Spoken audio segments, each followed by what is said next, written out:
For 5 minutes, thanks. Thank you, Mr. Chairman. Thank you, Mr. Secretary, for being here. Part of the genius of the Founding Fathers was a system of checks and balances.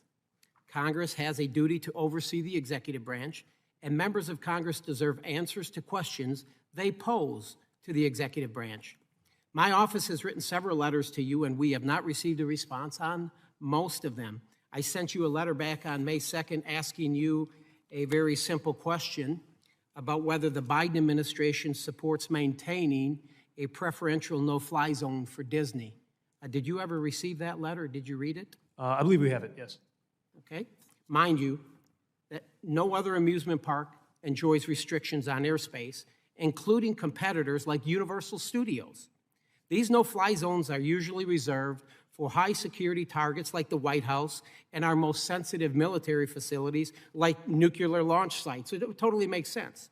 I would like to add, no executive agency wrote to Congress about a national security need for this no-fly zone, which is the custom.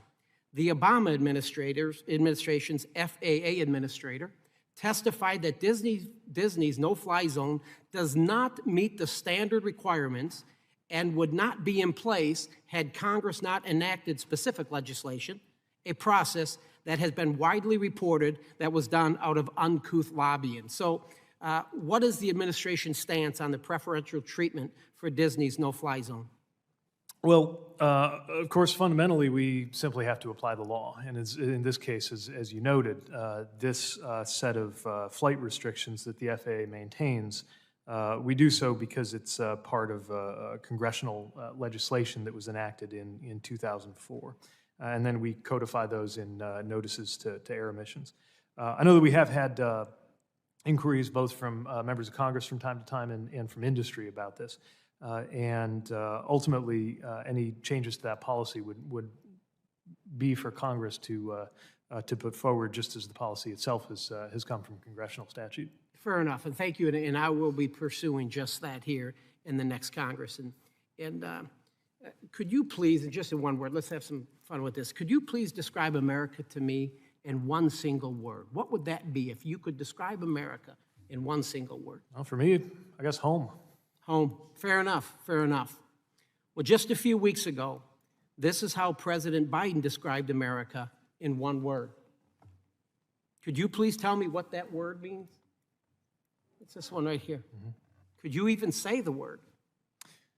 Congressman, I'm not in the habit of trying to read transcriptions. I bring this up to you, sir. I bring this up to you on television because you yourself questioned Donald Trump's mental state of mind in September of 2019 when you stated to CNN, I quote, "If our presidency is not in good shape, then our country is not in good shape."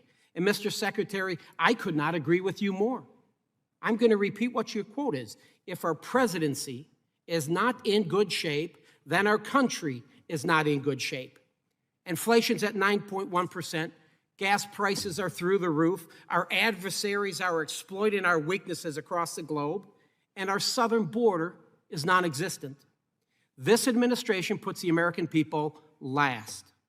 The left and the dishonest media, which in my humble opinion is the greatest threat to this country, the dishonest media, began questioning President Trump's mental state back in February of 2017, a month into his presidency.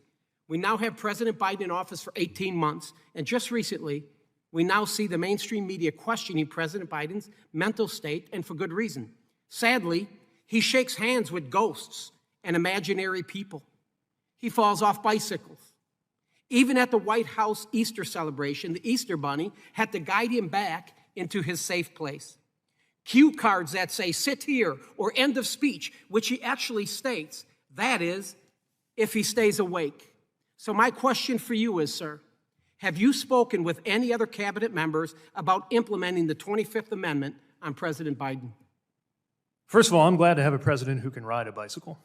And That's the I question. will look beyond the insulting nature of that question and make clear to you that the President of the United States... Have you spoken to any other course not. cabinet members about implementing the 25th Amendment on President Biden? Of course not. Please allow the You ought to witness to know finish his answer. Have you that the emailed, President of this the is my United time, States- have you emailed any members President of with the the United executive States branch about the president's health or President cognitive of the decline, United States including is text as messages vigorous a from your colleague private or phone. boss as I have I ever had the figured this. pleasure of working with. What about political appointees at USDOT? Have you spoken about Gentleman's this issue with time has them? expired. I couldn't hear the question, I'm sorry. Well, You yield me 1 minute, sir? absolutely not. If you had yielded the secretary some time to actually answer the ridiculous question, you might have actually gotten something. We will now